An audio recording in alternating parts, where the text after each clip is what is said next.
actual video. YouTubers are known for faking stuff and putting out stuff that isn't real. This has been YouTube since YouTube started. So I went ahead and I put up a video that was talking about some very saucy stuff, and it started performing, and then I feel that your video helped propel it. The video isn't going to go viral. I already can tell that. It's at like 5,400 views. And part of it is to set the brand and to build a community the way that I want to build a community. I don't want weak, let me say it. I want people who will be committed to personal change. And if I can put up a video like that and I can get subscribers, I'm getting the right kind of subscribers. I'm getting the right kind of people that I want. And about a day after I put it up, I was like, Anton's going to make a live stream of this. And you sure did. I knew that was coming. So you capping so hard. You capping so hard, bro. You did not play chess and thinking that I was going to make a video of you. All right, Lee. So this is really what's going on. Okay. You know, and I'm glad that he's right here because you know me, I like to say stuff straight to people's face. The thing that really happened was he was clout chasing, number one, right? He been clout chasing since the very, very beginning of me even noticing who he is. He's tagging me in videos. I tagged you in one video. I tagged you in one video. He's tagging me in videos. He's reaching out or whatever because I'm hot. I'm hotter than fish grease, and it just is what it is, and everybody know I'm hot, right? So he's tagging me in videos. I did not reach out. I didn't interrupt you at one time. Yeah. I didn't interrupt him one time. Yeah. I want to reach through the screen and just grab that ugly stupid big lips that he got.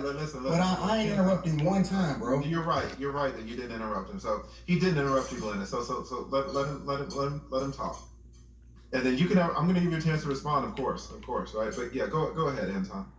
So he tagging me in videos. I don't even know who this guy is. Not even a little bit, right? I don't even know how he know me. I've been on YouTube for over 8 years. Apparently he's been on for even longer. Cool, whatever. He in his section, I'm in my section, right?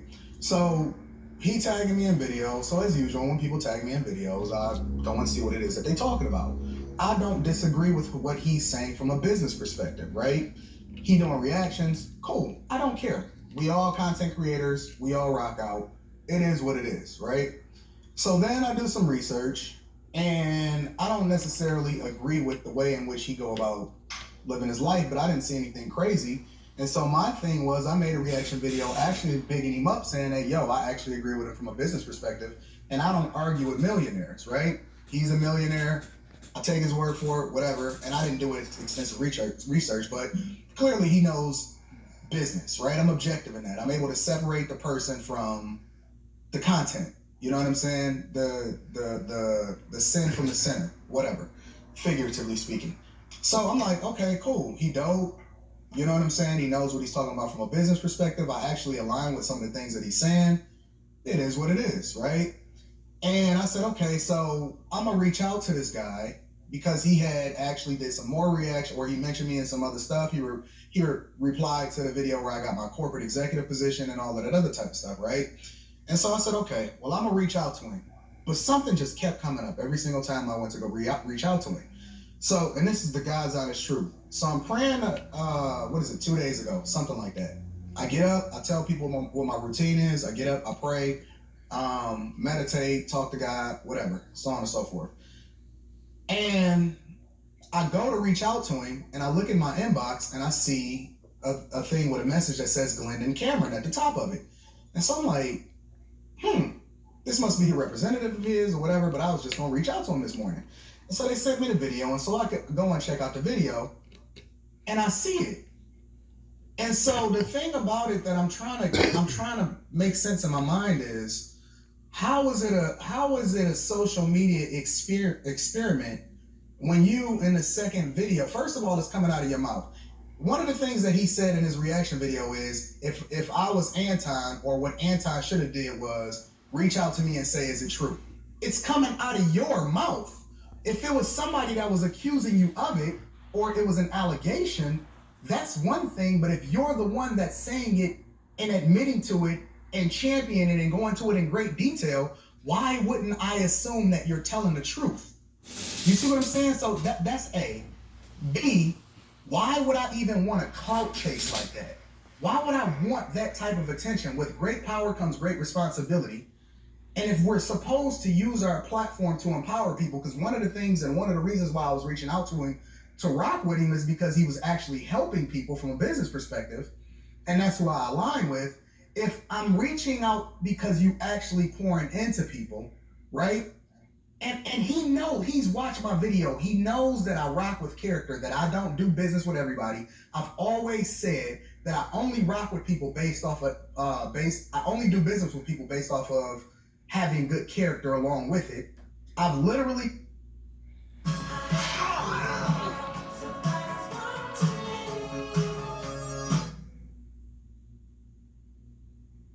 divested myself from looking at even race as a factor. It's only based off of good character. He says it out of his own mouth. In his follow-up video, he says it's true. He also admits to receiving pictures from a 15-year-old. Yeah, let's go point by point, because I don't want to overwhelm you, but I see what you're saying. And to Glendon, to be honest, I had questions about the experiment thing too. It seems to me that people run experiments to find out knowledge, right? That's the purpose of an experiment. You have a question and you're trying to find an answer. And so, you'll run an experiment on gravity, let's say, but once you figure out how gravity works, you kind of move on. None of us need to run experiments on, if you drop a tennis ball, is it going to hit the ground? And so what was weird to me is that you were saying, on the one hand, that you were running experiments to kind of see what would happen, but it seems to me that the knowledge was already there. Now, let's just kind of break it down. You can say, well, I'm running experiments on one of two things, or maybe both. I'm running an experiment on how Anton will react, and I'm running an experiment on what will happen with the algorithm. All right. But let me just finish. And I want you to hear your response. If you're running an experiment on how Anton will react, to me, that doesn't make sense at all, because everyone knows that based on your first video, Anton's going to flip, right? If you run an experiment on how the lead attorney is going to react, that's a question, right? Or if you run an experiment on how, Edward Anderson is going to react, that's a question. But everyone knows from the stance that Anton takes regarding righteousness, regarding religion, regarding premarital sex, right? Regarding even courting, everyone knows that if anybody's gonna flip, it's gonna be Anton. Like, there was no reason to run an experiment on that, because everyone knows how he was gonna react. And you said it multiple times in the second video that you knew how he was gonna react. So there's no reason to run, and we all know that Anton is not going to accept anything really in that first video. If anybody's not going to accept it, it's going to be him. So you say, well, okay, I wasn't running the experiment on Anton because I already knew he was going to flip. I'm running an experiment to see what's going to happen on, how the algorithm is going to react, right? But then again, if I run that experiment, I can run it because I had 1,000 subscribers in January. Right, so I've got a few more now, but my trajectory on YouTube has not been that long. There are things that I'm still learning about YouTube. You, though, you've been on YouTube, I think you said 12 years. So there is no one who knows more about how your video is gonna cause more than you. Like, it's not an experiment if you know what's gonna happen at the end of the experiment. You see what I'm saying? So go ahead. All right. First of all, Mm-hmm. Okay, no, I understand. First off, I did not run an experiment on Anton. That was just like, after I dropped the video, I was like, because I was seeing how the moves Anton was making, I was like, he's gonna do a reaction video on that. And there was no experiment with Anton. Okay, that was just part of the mix. And actually, Anton's video elevated that video. And also, this whole thing is like, YouTube is really, really crazy. You can put out a video and you can have an assumption how it's going to perform. but until you put that video out, you don't know how it's going to perform. And like I said, I've had people do 4-hour live streams about me, talking about me, and I was like, I'm going to try something a little risque. I'm going to put it out there, and I'm going to see. And the first few days, it really was nothing. I said, okay, this is going to die. And then it started. Anton did his video, and then a whole bunch of other people did their videos. And the video's not going to go viral. It's not going to happen. And so I would consider it a static experiment. It's not like super successful because honestly, I thought there was going to be more blowback. I thought there was going to be more anger. I thought there was going to be more people with pitchforks coming after me. And actually, I feel that this is pretty much going to die out by next Friday because that's the way it's trending. So that was one experiment, because one of the things I wanted to do with this new male content is just separate myself from everyone else, because there's a lot of male content channels out there. And I learned my Let me lesson. just, not to interrupt you, but just to be clear, you're saying that you didn't know what would happen if you released a video as sensational as the video that you released. You've been on YouTube 12 years, but you're saying you didn't know what would happen, or you didn't know if you would get more views? Yeah, because like I said, I put out videos that shocked me that did 100,000 views. And once again, like I said, my hopes was it would be more inflammatory, and it wasn't. So that's what I mean, because I was hoping that, I knew it would be, once again, I'm not surprised by the blowback. I'm not surprised by the responses, but I felt that there would be even bigger blowback. I felt there would be even a larger response, and that didn't happen. So that's why I said I ran an experiment. Yes, I had a feeling that this would get people upset, people would be mad, and people, it's polarizing. It's a very polarizing video. But I did not know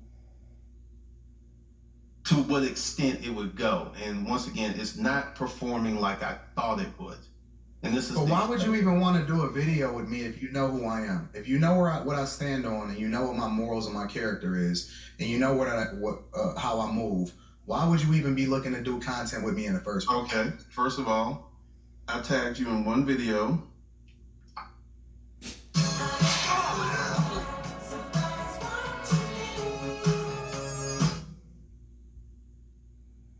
I did not reach out to you ever.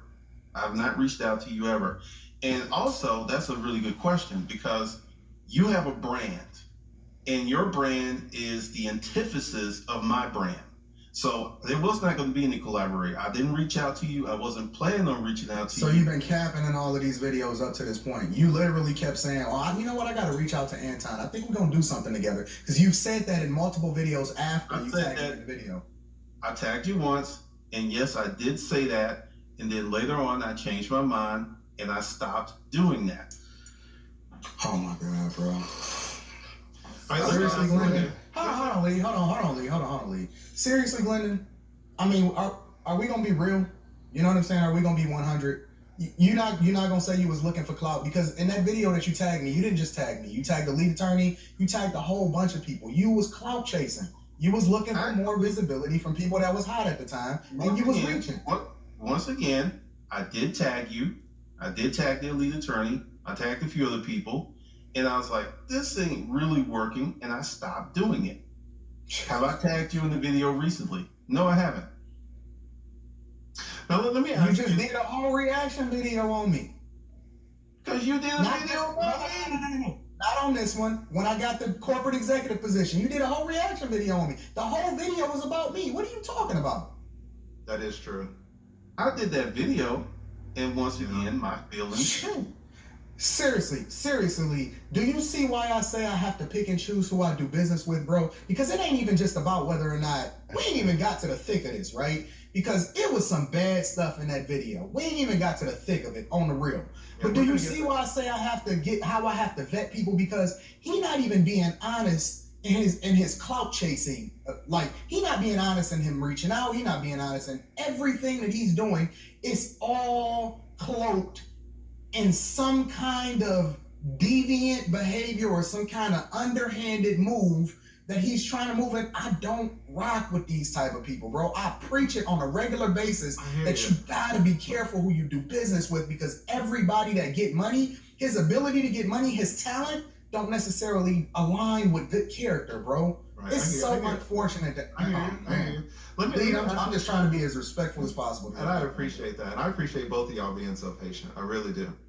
And let me ask you this, Glendon, because this kind of comes up too, and Anton is hinting at it as well.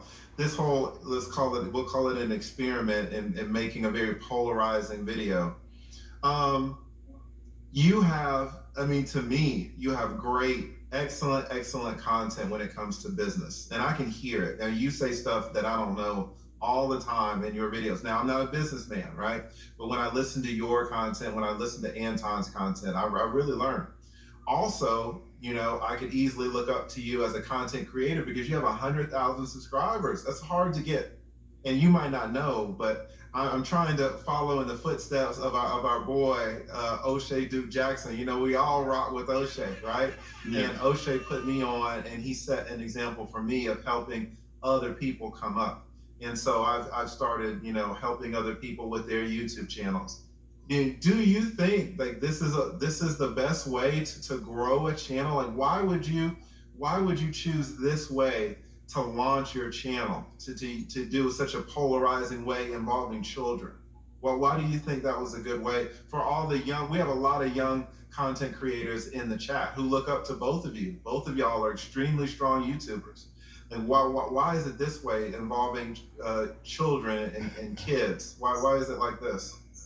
Once again, this is, you are relatively new to YouTube and you haven't seen the old content. This isn't a radical departure from my older content. The only thing that was different was I dropped ages, and I've never done that before. I put out that type of content on YouTube for 10 years. So this isn't a radical departure from what I'm doing. I just threw a little extra wrinkle in it. Yeah, I guess I'm not. You're saying this isn't any change from what I've done in the past. And I'm not saying that it's. I'm not saying. All right, guys, I'll link the full video below this. I'm talking about